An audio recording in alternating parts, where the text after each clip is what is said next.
BJP के मेरठ में नशे में धुत एक पुलिस इंस्पेक्टर ने अपनी कार से एक पिता और बेटे को टक्कर मार दी। पिता की मौके पर ही मौत हो गई और बुरी तरह से जख्मी बेटे को मेरठ के एक अस्पताल में भर्ती कराया गया। लेकिन गांव वालों ने पुलिस इंस्पेक्टर को इस हादसे के बाद घेर लिया।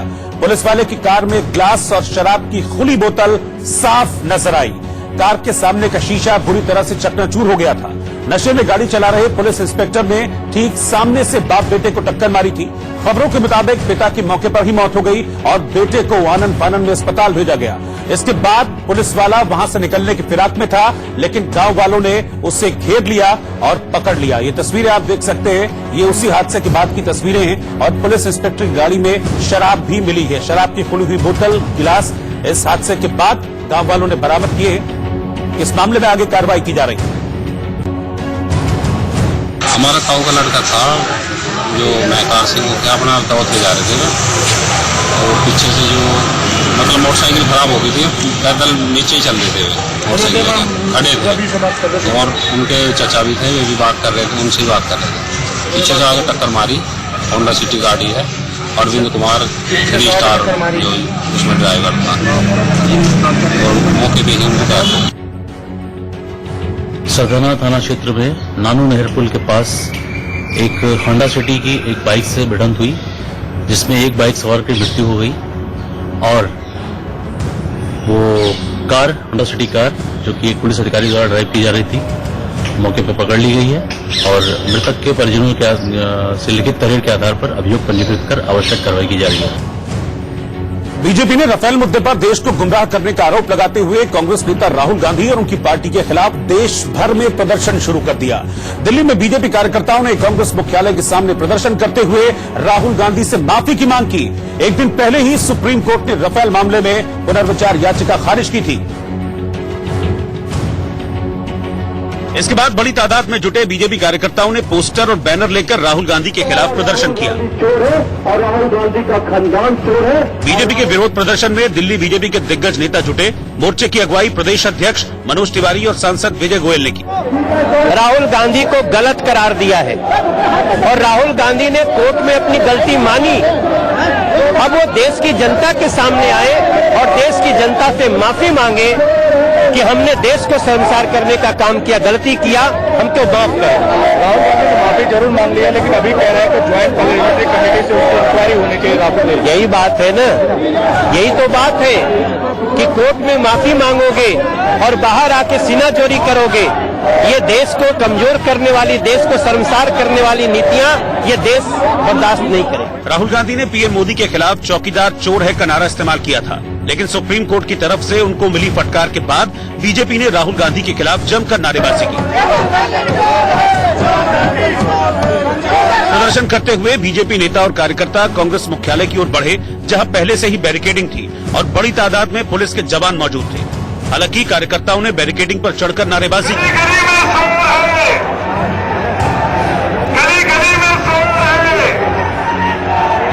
जिन कार्यकर्ताओं ने बैरिकेडिंग तोड़कर आगे बढ़ने की कोशिश की, उनको पुलिस ने हिरासत में ले लिया। माफी मांग चुके हैं, अब वो दिल्ली के और देश की जनता के सामने माफी मांगे। देर रात तक कार्यकर्ताओं का प्रदर्शन ऐसे ही चलता रहा। बाद में पुलिस ने उनको हिरासत में ले लिया, लेकिन बस में जाते हुए भी बीजेपी कार्यकर्ता नारेबाजी करते रहे। जिन कार्यकर्ताओं ने आनाकानी की, पुलिस वाले उनको जबरदस्ती उठाकर ले गए, लेकिन कुछ कार्यकर्ता फिर भी सड़क पर बैठकर नारेबाजी करने लगे। मोटे तौर पर प्रदर्शन शांतिपूर्ण रहा, लेकिन इससे दिल्ली का सियासी पारा जरूर चढ़ गया। दिल्ली हाईकोर्ट ने चिदंबरम की जमानत अर्जी खारिज कर दी। आईएनएक्स मीडिया केस में दिल्ली हाईकोर्ट ने पूर्व वित्त मंत्री पी चिदंबरम की जमानत याचिका को खारिज कर दिया। मध्य प्रदेश के पूर्व मुख्यमंत्री शिवराज सिंह चौहान ने सीहोर के बुधनी छात्रावास में छात्र की संदिग्ध मौत को गंभीर बताया और सरकार से निष्पक्ष जांच के साथ उचित मुआवजे की मांग की। पुलिस की तो पूरी जांच गहराई में जाके करवाएंगे, दोषी को छोड़ेंगे नहीं, लापरवाह बचेगा नहीं और बच्चे के परिवार की पूरी मदद सरकार को करनी होगी। उत्तराखंड के रामनगर के छोई में बाइक रेस के चक्कर में हुए हादसे में 3 युवकों की मौत हो गई, जबकि 3 को गंभीर हालत में अस्पताल में भर्ती करवाया गया। राजस्थान के जयपुर में एक होटल के बाहर कार सवार बदमाशों ने फायरिंग की, जिससे इलाके में दहशत फैल गई।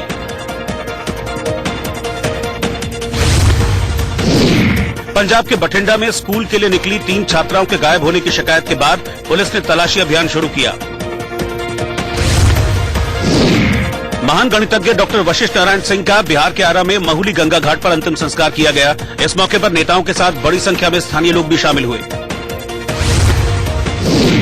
राजस्थान के बयाना से राम मंदिर निर्माण के लिए भारी मात्रा में लाल पत्थरों को तराशकर अयोध्या भेजने का काम किया जा रहा है। कानपुर में मुख्यमंत्री योगी आदित्यनाथ ने मेट्रो रेल परियोजना का नारियल फोड़कर शिलान्यास किया।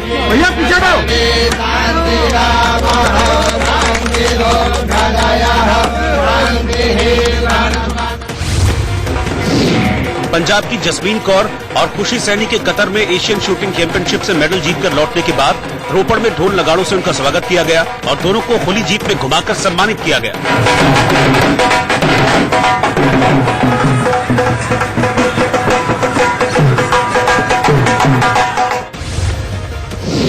उत्तराखंड के रामनगर में स्थित जिम कॉर्बेट नेशनल पार्क के ढिकाला जोन को सैलानियों के लिए खोल दिया गया।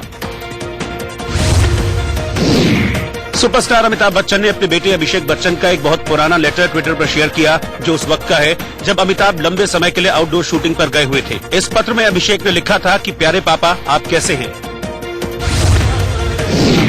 मुंबई के यशराज स्टूडियो में फिल्म पृथ्वीराज की शूटिंग से पहले अक्षय कुमार और मानुषी छिल्लर ने डायरेक्टर डॉक्टर चंद्र प्रकाश द्विवेदी के साथ पूजा की।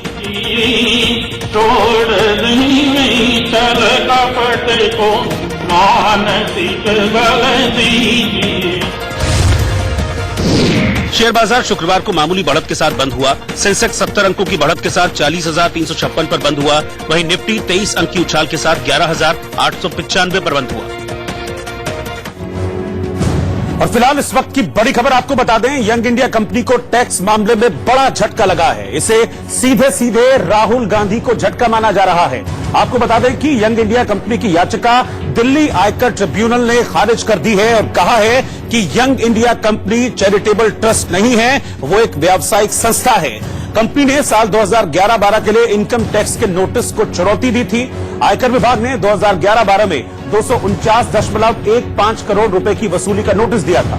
आईटी विभाग के खिलाफ यंग इंडिया ने अपील दायर की थी। इसीलिए माना जा रहा है कि यह केस अब दोबारा चलेगा और उस वक्त जो आयकर रिटर्न नहीं दिया था, जो इनकम टैक्स नहीं दिया था, हो सकता है कि वो इनकम टैक्स यानी कि 249 करोड़ रुपए अब यंग इंडिया को चुकाने पड़े।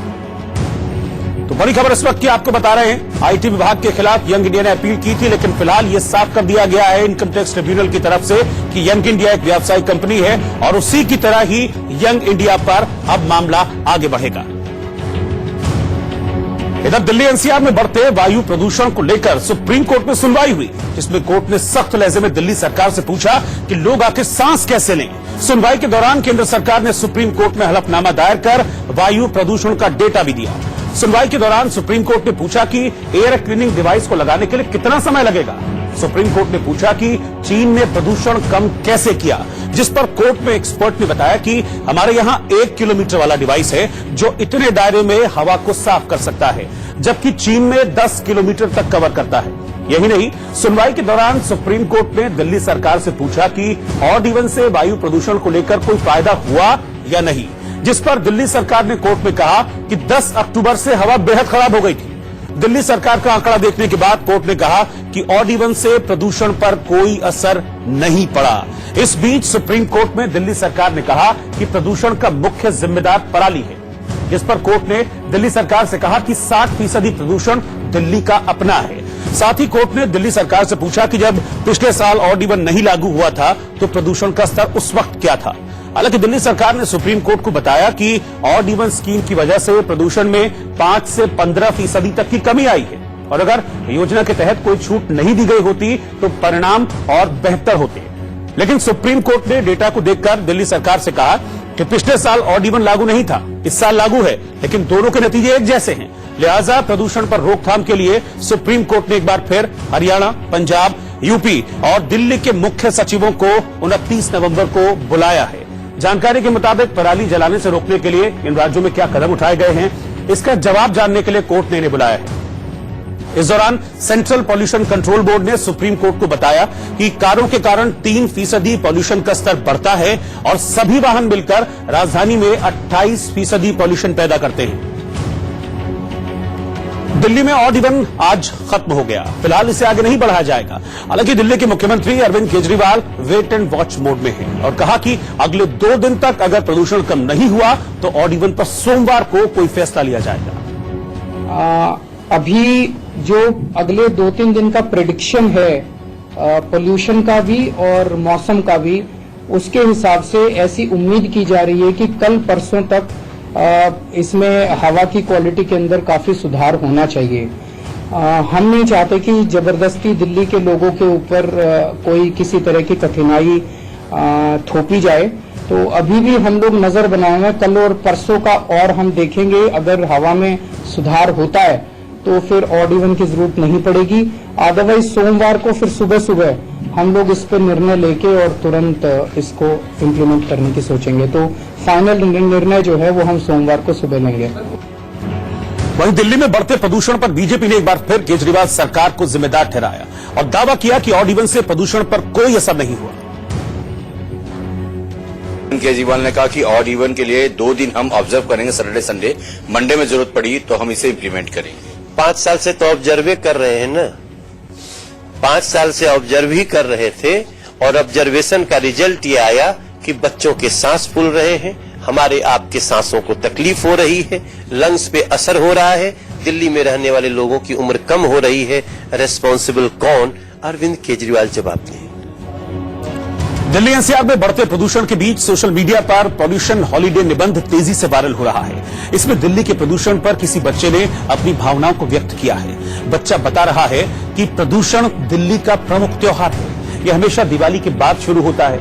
इसमें हमें दिवाली से भी ज्यादा हॉलीडे मिलते हैं। दिवाली में हमें 4 हॉलीडे मिलते हैं, लेकिन प्रदूषण में हमें 6 + 2 = 8 हॉलीडे मिलते हैं।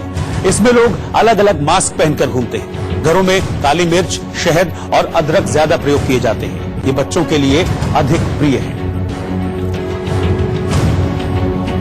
ये लेटर फेसबुक, ट्विटर और व्हाट्सएप पर शेयर किया जा रहा है। लोग निबंध को पढ़कर चिंता भी जता रहे हैं, लेकिन महज चिंता जताने से क्या होगा, क्योंकि प्रदूषण के बढ़ते स्तर के बीच दिल्ली एनसीआर में रहने वालों ने एक बार फिर सांस लेने में दिक्कत होने की शिकायत की और दिल्ली में तमघर पर शेयर किया जा रहा है। लोग निबंध को पढ़कर चिंता भी जता रहे हैं, लेकिन महज चिंता जताने से क्या होगा, क्योंकि प्रदूषण के बढ़ते स्तर के बीच दिल्ली एनसीआर में रहने वालों ने एक बार फिर सांस लेने में दिक्कत होने की शिकायत की और दिल्ली में दम घुटने की बात कही है। अभी आंखों में पूरा जलन हो रहा है, सांस लेने देख रहे हैं, रुमाल घूम रहे हैं, क्या करें, प्रदूषण बढ़ रहा है। पोल्यूशन कम, अपनी पर्सनल गाड़ियों को कम करना पड़ेगा, छोड़ना पड़ेगा। हमें खुद स्टेप लेने चाहिए ताकि दिल्ली रहने लायक रह जाए। अदरवाइज तो आने वाले समय में ना बहुत वास्ट कंडीशन हो सकती है दिल्ली की, जो हमारी सोच से परे है। बहुत ज्यादा प्रॉब्लम हो रही है। हम नाक से सांस नहीं ले पा रहे, हमें मुंह से सांस लेना पड़ रहा है और आंखों में इतनी जलन होती है कि सुबह सुबह जो हमें ताजगी मिलती थी वो ताजगी नहीं मिल पा रही है। सिर्फ पोल्यूशन का सामना करना पड़ रहा है। इस बीच दिल्ली एनसीआर में पॉल्यूशन से निपटने के लिए क्या किया जा रहा है, इसे लेकर पार्लियामेंट की standing committee for urban development की मीटिंग बुलाई गई थी, लेकिन सीनियर अधिकारियों के न आने की वजह से मीटिंग कुछ ही मिनटों में खत्म कर दी गई। पार्लियामेंट की standing committee for urban development की कमेटी में कुल 30 मेंबर्स हैं, लेकिन इनमें से सिर्फ 4 मेंबर्स पहुंचे थे। इस मीटिंग में डीडीए के वाइस चेयरमैन, एनडीएमसी के वाइस चेयरमैन, एमसीडी के 3 कमिश्नर, पर्यावरण मंत्रालय के सेक्रेटरी और शहरी विकास मंत्रालय के सेक्रेटरी को बुलाया गया था, लेकिन मीटिंग में कोई भी सीनियर अधिकारी नहीं पहुंचा। जबकि आम आदमी पार्टी के राज्यसभा सांसद संजय सिंह इस मीटिंग में शामिल थे। कहा जा रहा है कि जिसके बाद इस कमेटी के चेयरमैन जगदम्बिका पाल ने बेहद नाराजगी जताई और कहा कि इस तरह का रवैया ठीक नहीं है। जिन अधिकारियों को बुलाया गया था उन्हें इसे गंभीरता से लेना चाहिए था। आम आदमी पार्टी ने दिल्ली में प्रदूषण को लेकर पूर्वी दिल्ली के सांसद गौतम गंभीर पर निशाना साधा और पार्लियामेंट की standing committee for urban development की मीटिंग में अधिकारियों के न पहुंचने पर आम आदमी पार्टी ने गौतम गंभीर को लपेटे में ले लिया, क्योंकि गौतम गंभीर को भी इस मीटिंग में शामिल होना था, लेकिन वो इंदौर में भारत बांग्लादेश टेस्ट मैच में कमेंट्री में बिजी थे और वीवीएस लक्ष्मण के साथ जलेबी और पोहा खा रहे थे।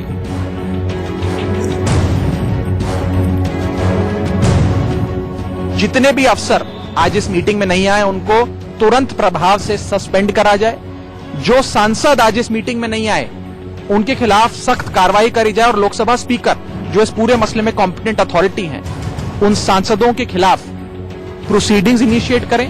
और ये सारे सांसद जो आज नहीं आए, ये सारे अफसर जो आज नहीं आए और दिल्ली के सांसद गौतम गंभीर, इन सबको दिल्ली के एक हॉटस्पॉट में खड़ा करना चाहिए। सुबह से लेकर रात तक इस जहरीली हवा को वो 24 घंटे इसमें सांस ले, उनके फेफड़ों में दर्द हो, तब उनको अकल आएगी और तब उनको इस बात का संज्ञान होगा कि किस जहरीली हवा में दिल्ली वाले सांस ले रहे हैं। हालांकि गौतम गंभीर की ओर से इस पर सफाई दी गई। गंभीर ने उन्हें ट्रोल करने वालों पर निशाना साधते हुए कहा कि अगर मुझे गाली देने से दिल्ली का पोल्यूशन कम होगा तो आप जी भर के गाली दीजिए। मेरे निर्वाचन क्षेत्र और मेरे शहर से जुड़ा मेरा कमिटमेंट, जो काम यहां हुए हैं उसके आधार पर जज किया जाना चाहिए।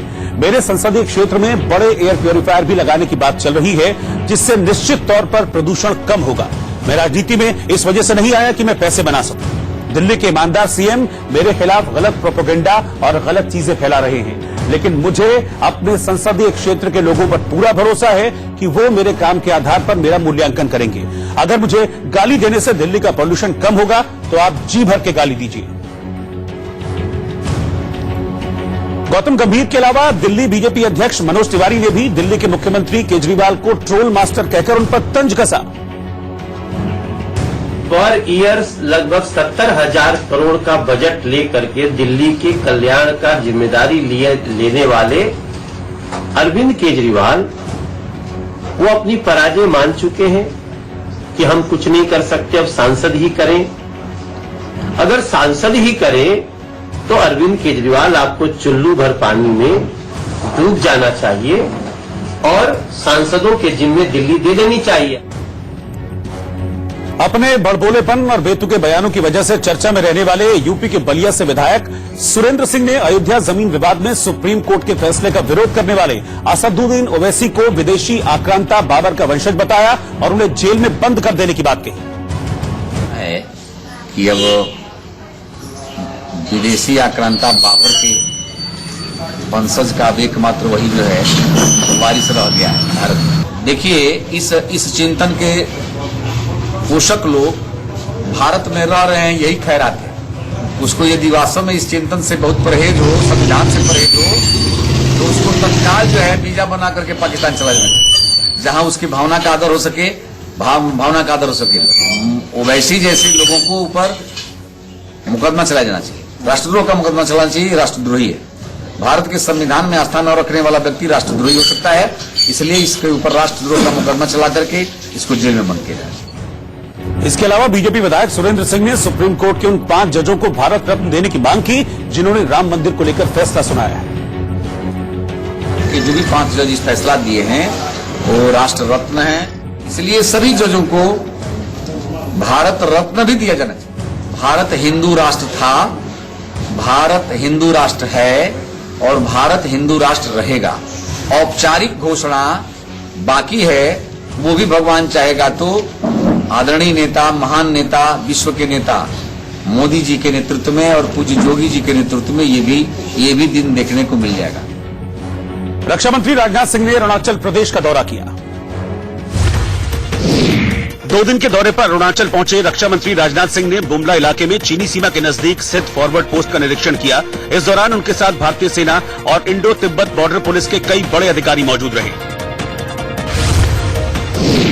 पंजाब के मोगा में केंद्र सरकार की आर्थिक नीतियों के खिलाफ कांग्रेस कार्यकर्ताओं ने धरना प्रदर्शन किया। यूपी के सहारनपुर में बदमाशों और पुलिस के बीच हुई मुठभेड़ में एक सिपाही और बदमाश घायल हो गए, जबकि घायल हिस्ट्री शीटर बदमाश को गिरफ्तार किया गया। यूपी के कासगंज में एक तेज रफ्तार बाइक की ट्रैफिक छावनी के परमहंस दास की बातचीत का ऑडियो सामने आया, जिसमें ट्रस्ट को लेकर संत समाज के बीच चल रहे घमासान का संकेत मिला। इसके बाद परमहंस दास ने राम जन्मभूमि न्यास के अध्यक्ष नृत्य गोपाल दास पर अपनी हत्या की कोशिश का आरोप लगा दिया, क्योंकि आरोप है कि नृत्य गोपाल दास के अनुयायियों ने परमहंस दास को घेर लिया और उनके आश्रम पर तोड़फोड़ की गई। खबर मिलते ही पुलिस की टीम वहां पहुंची, आश्रम का दरवाजा खुलवाया गया और पूरी सुरक्षा के साथ पुलिस परमहंस दास को लेकर वहां से निकल गई। तो हमारी इस बढ़ती हुई लोकप्रियता से तिल मिला करके राम जन्मभूमि न्यास के अध्यक्ष एवं छोटी छावनी के महंत नृत्य गोपाल दास जी अचानक हमारी हत्या के लिए अपने सैकड़ों अनुयायियों को भेजे हमारे स्थान पर। और असल में इस पूरे विवाद की शुरुआत एक ऑडियो क्लिप सामने आने के बाद हुई। बताया जा रहा है कि नए ट्रस्ट को लेकर ये बातचीत रामविलास वेदांती और परमहंस दास के बीच हुई, जिसमें नृत्य गोपाल दास पर निशाना साधा गया। ये जो ट्रस्ट बनने वाला है, ये गोरखनाथ संप्रदाय का व्यक्ति रामानंद संप्रदाय के मंदिर में अध्यक्ष कैसे बन सकता है? बिल्कुल नहीं सरकार जी। और नृत्य गोपाल दास ने योगी आदित्यनाथ के नाम को प्रस्तावित किया, समाचार आ रहा है। आप लोग मीटिंग करके विरोध कीजिए कि रामानंद संप्रदाय का ही कोई व्यक्ति अध्यक्ष बने। बिल्कुल मैं लग जाता हूँ सर, मैं तो सभी टीवी चैनल पर हमने बोला था कि ट्रस्ट में पूज्य श्री वेदांती जी को रखा जाए। हाँ, हमारा नाम प्रस्तावित कीजिए, और नहीं तो रामानंद संप्रदाय का कोई व्यक्ति बने। दूसरे संप्रदाय के व्यक्ति कैसे यहाँ बनेगा चेयरमैन? जी सरकार। ये ऑडियो सामने आते ही संत समाज और सियासत में हंगामा मच गया। रामविलास वेदांती ने तुरंत ही अपनी आवाज होने से इनकार करते हुए ठीकरा परमहंस दास के सिर फोड़ दिया। परमहंस दास ने जो मेरे नाम पर किसी के द्वारा कहवाकर मेरा नाम प्रस्तुत किया है, वो बिल्कुल गलत है। मैंने अयोध्या में राम मंदिर निर्माण के लिए ट्रस्ट का निर्माण केंद्र सरकार को करना है, लेकिन अब टकराव इस बात पर है कि इस ट्रस्ट में शामिल कौन होगा और उसका अध्यक्ष कौन होगा। ट्रस्ट अगर सोमनाथ मंदिर की तर्ज पर बनता है तो इसमें गृह मंत्री अमित शाह के शामिल होने की चर्चा है, और ट्रस्ट का निर्माण केंद्र सरकार को करना है, लेकिन अब टकराव इस बात पर है कि इस ट्रस्ट में शामिल कौन होगा और उसका अध्यक्ष कौन होगा। ट्रस्ट अगर सोमनाथ मंदिर की तर्ज पर बनता है तो इसमें गृह मंत्री अमित शाह के शामिल होने की चर्चा है, और यूपी के मुख्यमंत्री योगी आदित्यनाथ का नाम भी चर्चा में है। वहीं राम जन्मभूमि न्यास के अध्यक्ष नृत्य गोपाल दास की राय है कि पुराने न्यास को ही जारी रखा जाए, और राम जन्मभूमि आंदोलन के अगुवा रहे विनय कटियार भी ऐसा ही मानते हैं। पहले से ही राम जन्मभूमि न्यास बना हुआ है, न्यास माने वही ट्रस्ट, पहले से राम जन्मभूमि न्यास बना है, उसी में और संख्या बढ़ा करके वही राम जन्मभूमि न्यास ट्रस्ट हो जाएगा। देखिए ऐसा है, ट्रस्ट अच्छा बनेगा, बढ़िया बनेगा। जो ट्रस्ट पहले था आज भी एग्जिस्ट कर रहा है, उसी में थोड़ा बदलाव करते हुए सरकारी ट्रस्ट बन जाएगा और काम शुरू हो जाएगा। लेकिन ट्रस्ट को लेकर संत समाज में जैसी सिर फटब्बल है, उसे देखते हुए ट्रस्ट का निर्माण आसान नजर नहीं आता। असल में मंदिर निर्माण के बाद ट्रस्ट ही मंदिर के प्रबंधन और संचालन का काम देखेगा। ट्रस्ट के जरिए ही मंदिर में पुजारियों की नियुक्ति की जाएगी। मंदिर में दान और सभी चढ़ावे पर ट्रस्ट का अधिकार होगा। मंदिर की सभी संपत्तियों पर भी ट्रस्ट का ही अधिकार होगा, और जाहिर है ट्रस्ट से जुड़े साधु संत का हिंदू समाज में अच्छा रसूख होगा। इसलिए ट्रस्ट को लेकर संत समाज में वर्चस्व की जंग शुरू है। इस बीच इंडिया न्यूज से बातचीत में परमहंस दास ने दावा किया कि ऑडियो में रामविलास वेदांती की ही आवाज है। उधर परमहंस दास के आश्रम पर हुए हंगामे को देखते हुए पुलिस ने रामविलास वेदांती की सुरक्षा बढ़ा दी। बॉलीवुड का सुपरस्टार कपल दीपिका पादुकोण और रणवीर सिंह अपनी शादी की पहली सालगिरह के मौके पर अमृतसर में गोल्डन टेम्पल में नजर आए। दोनों ने इस खास मौके पर परिवार के साथ स्वर्ण मंदिर के दर्शन का प्लान बनाया, और फिर दोनों अपने परिवारों के साथ सुबह सुबह अमृतसर के गोल्डन टेम्पल पहुंचे। इस दौरान दीपिका मरून कलर के चूड़ीदार कुर्ते में नजर आईं। उन्होंने मांग में सिंदूर लगा रखा था और सिर पर दुपट्टा ओढ़ा हुआ था। वहीं रणवीर सिंह कुर्ते पायजामे में नजर आए। इसके बाद दोनों ने गोल्डन टेम्पल में हरमंदिर साहिब पर मत्था टेका और कुर्बानी सुनी और लंगर भी खाया। इस मौके पर रणवीर के माता पिता बहन और दीपिका के भी माता पिता और बहन उनके साथ मौजूद थे। जिसके बाद रणवीर सिंह ने अपनी और दीपिका की एक तस्वीर इंस्टाग्राम पर शेयर करते हुए लोगों को शुभकामनाओं के लिए शुक्रिया कहा। इस तस्वीर में दोनों स्वर्ण मंदिर में खड़े नजर आए। इससे एक दिन पहले दीपिका और रणवीर अपने पूरे परिवार के साथ तिरुपति मंदिर में दर्शन करने पहुंचे थे, जहां उन्होंने दूल्हा दुल्हन के लिबास में पूजा अर्चना कर तिरुपति बालाजी का आशीर्वाद लिया। रणवीर और दीपिका की शादी पिछले साल 14-15 नवंबर को इटली में हुई थी। बॉलीवुड में अक्सर शादी की सालगिरह पर पार्टियों का दौर चलता है, लेकिन बॉलीवुड के सुपरस्टार कपल ने अपनी शादी की पहली सालगिरह पर परिवार के साथ अपने इष्ट का आशीर्वाद लेकर इस दिन को बेहद खास तरीके से मनाया। दिल्ली में वकीलों की हड़ताल खत्म हो गई है। Delhi district bar coordination committee ने हड़ताल खत्म करने का फैसला लिया है। दिल्ली में 13 दिन की हड़ताल के बाद शनिवार से निचली अदालतों में काम शुरू हो जाएगा। इस संबंध में Delhi district bar coordination committee ने फैसला लिया। कोऑर्डिनेशन कमेटी ने यह फैसला हाईकोर्ट के आदेश के सम्मान में लिया है। वहीं यह भी साफ कर दिया है कि एडवोकेट प्रोटेक्शन एक्ट के लिए लड़ाई जारी रहेगी। 30 हजारी कोर्ट में पुलिस के साथ हिंसक झड़प के बाद वकील 3 नवंबर से हड़ताल पर चले गए। सुप्रीम कोर्ट ने मधु कोड़ा के चुनाव लड़ने पर रोक लगा दी। सुप्रीम कोर्ट ने झारखंड के पूर्व मुख्यमंत्री मधु कोड़ा के विधानसभा चुनाव लड़ने पर रोक लगा दी। मधु कोड़ा ने चुनाव आयोग के 3 साल के प्रतिबंध के खिलाफ याचिका दायर की थी।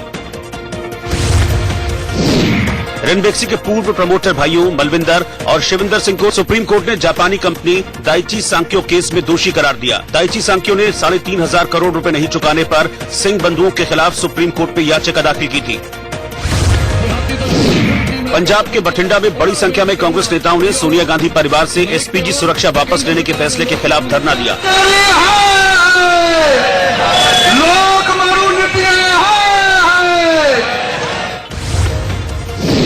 उत्तर प्रदेश में गाजियाबाद के नवयुग मार्केट में अवैध रूप से कोयले का तंदूर चलाने के आरोप में पुलिस ने 3 लोगों को हिरासत में लिया। रेलवे के नए नियम के मुताबिक राजधानी, शताब्दी और दुरंतो ट्रेन में चाय, नाश्ता और खाना महंगा हो जाएगा। पिछली बार 2014 में दरों में इजाफा किया गया था। मशहूर गायिका लता मंगेशकर के अच्छे स्वास्थ्य के लिए भोपाल में संस्कृति बचाओ मंच ने दुर्गा मंदिर में महामृत्युंजय मंत्र का पाठ और हवन किया।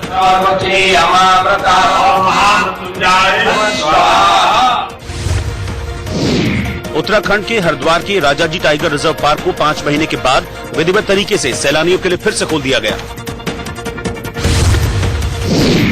डीआरआई यानी डायरेक्टरेट ऑफ रेवेन्यू इंटेलिजेंस ने 3 जगहों गुवाहाटी, सिलीगुड़ी और वाराणसी से 20 करोड़ रुपए कीमत का सोना जब्त किया है और 6 तस्करों को गिरफ्तार किया है। छत्तीसगढ़ में कांकेर जिले के दूधवा डैम के एक टापू पर करीब 100 बंदरों का एक झुंड 1.5 महीने से फंसा हुआ है, जिन्हें भूख से बचाने के लिए वन विभाग फल पहुंचा रहा है। अमृतसर में एसजीपीसी यानी शिरोमणि गुरुद्वारा प्रबंधक कमेटी के 99 साल पूरे होने के मौके पर पाठ और कीर्तन किया गया। इस मौके पर बड़ी संख्या में श्रद्धालुओं ने हिस्सा लिया। टेलीकॉम कंपनी वोडाफोन आइडिया को जुलाई-सितंबर तिमाही में 50,921 करोड़ का घाटा हुआ। वहीं इसी तिमाही में भारतीय एयरटेल ने 23,045 करोड़ का घाटा दर्ज किया, जो कॉर्पोरेट इतिहास का सबसे बड़ा घाटा बताया जा रहा है। मध्य प्रदेश के मुख्यमंत्री कमलनाथ के इलाके छिंदवाड़ा में इन दिनों भूतों का मेला लगा हुआ है। वहां आपको जीते जागते भूत दिखेंगे और उनका इलाज करने वाले ओझा और तांत्रिक विज्ञान और मेडिकल साइंस को ठेंगा दिखाते हुए नजर आएंगे।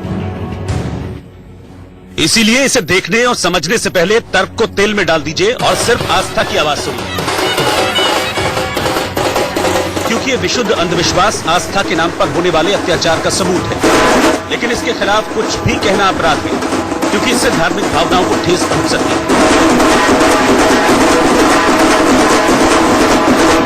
देखिए किस तरह अंधविश्वास ने बेड़ियों से लोगों को जकड़ लिया है और कैसे जीते जागते इंसान भूत और प्रेत में तब्दील हो गए हैं। इस मेले में आकर आपको धीरे धीरे यकीन होने लगेगा कि नाचते झूमते ये इंसान दरअसल इंसान नहीं बल्कि भूत हैं, और ये भूत भी भांति भांति के हैं। दावा किया जा रहा है कि अच्छी खासी देखने वाली इस महिला पर किसी प्रेत का साया है, तो ये महिला भी किसी प्रेत के असर में झूम रही है। किसी पर बदमाश भूत का साया है, इसीलिए पेड़ से उसके हाथ बांध दिए गए। भूतों के असर में सिर्फ महिलाएं ही नहीं, खाली बदन झूमता ये आदमी भी भूत है, और वहाँ पानी में जो मलंग की तरह नजर आ रहा है वो भी भूत है। दावा किया जा रहा है कि तालाब में घंटों से नहा रही इस लड़की पर शायद किसी का साया है, और जिन्हें पेड़ से बांध दिया गया है वो भी इस भीड़ की नजर में इंसान नहीं बल्कि प्रेत बाधा से ग्रसित लोग। इतने सारे भूतों को देख लेने के बाद इस जगह से भी वाकिफ होना जरूरी है।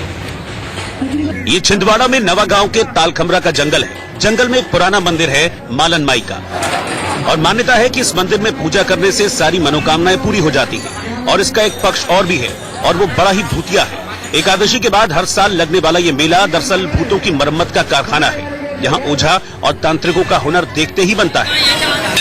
आसपास के कई जिलों से लोग यहाँ प्रेत बाधा से मुक्ति के लिए आते हैं। उनके इलाज के लिए ओझा और तांत्रिकों का समूह यहाँ मौजूद होता है, और फिर ढोल नगाड़ों की आवाज पर उनका इलाज किया जाता है।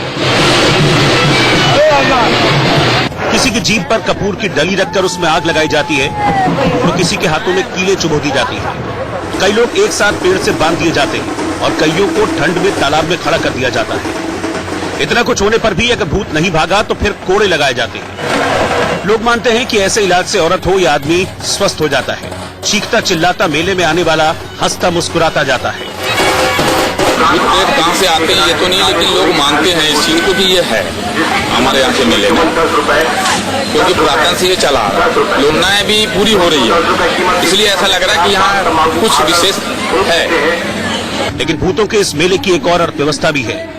हजारों की तादाद में यहाँ लोग आते हैं और सैकड़ों की तादाद में यहाँ दुकानें लगती हैं। कोई अपने लोहे की दुकान है, बर्तनों की दुकान है, कपड़े की दुकान है, खिलौनों की दुकान है, मिठाई की दुकानें आती हैं। व्यापारी भी बहुत दूर दूर से आते हैं, हजारों की तादाद में यहाँ दुकानें लगती हैं। महाराष्ट्र से भी लोग आते हैं। आस्था के इस कारोबार को दरकिनार कर दीजिए, लेकिन ये सवाल तो पूछना बनता है कि खुलेआम अंधविश्वास के इस खेल पर आखिर प्रशासन कोई कदम क्यों नहीं उठाता। तो जवाब ये है कि ये मेला प्रशासन की इजाजत से ही लगता है। वैसे कहने को इलाके में धारा 144 लागू है। धारा 144 का मेले पे कोई प्रभाव नहीं पड़ा, क्योंकि इसकी अनुमति श्रीमान अनुविभागीय अधिकारी एसडीएम उन्होंने ही दी थी। तो वो प्राधिकृत थे इसको मेले को आयोजित करवाने के लिए, इसलिए उन्होंने अनुमति प्रदान की।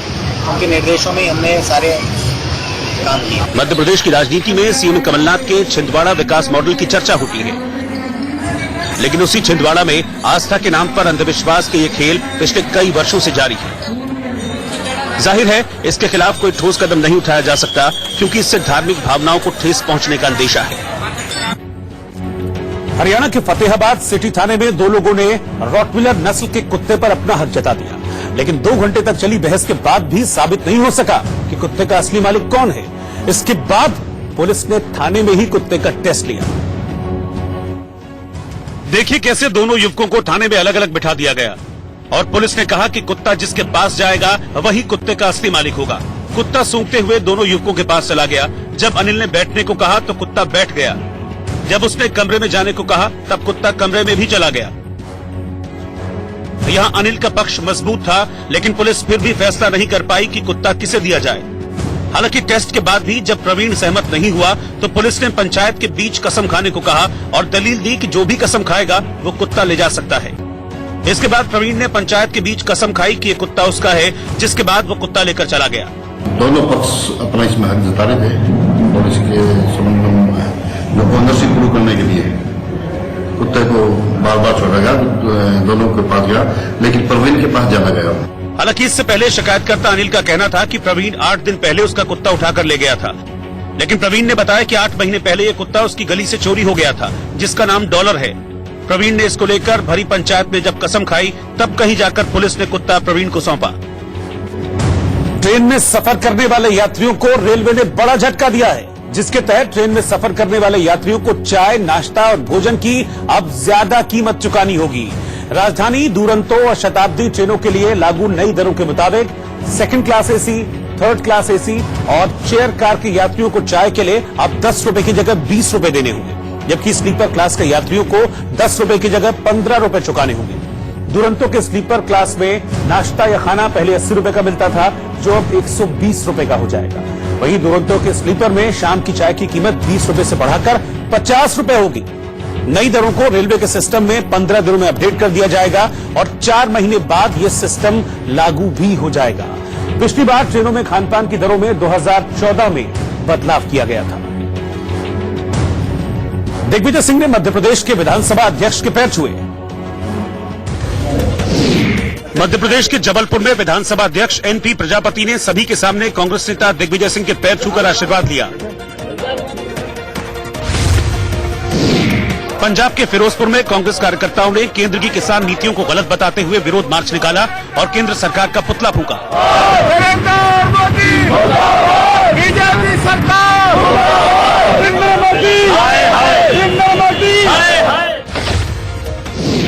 पंजाब में संगरूर जिले के दिड़बा इलाके में प्रकाश पर्व के मौके पर एक साथ कई लोगों के द्वारा फायरिंग का वीडियो तेजी से वायरल हुआ। वहीं पुलिस ने इस मामले में कार्रवाई का आश्वासन दिया है।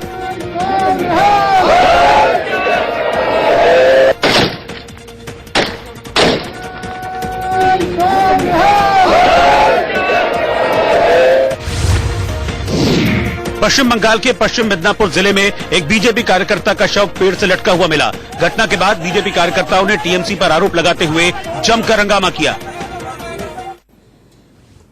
और एक छोटे से ब्रेक के बाद फौरन लौट रहे हैं वापस।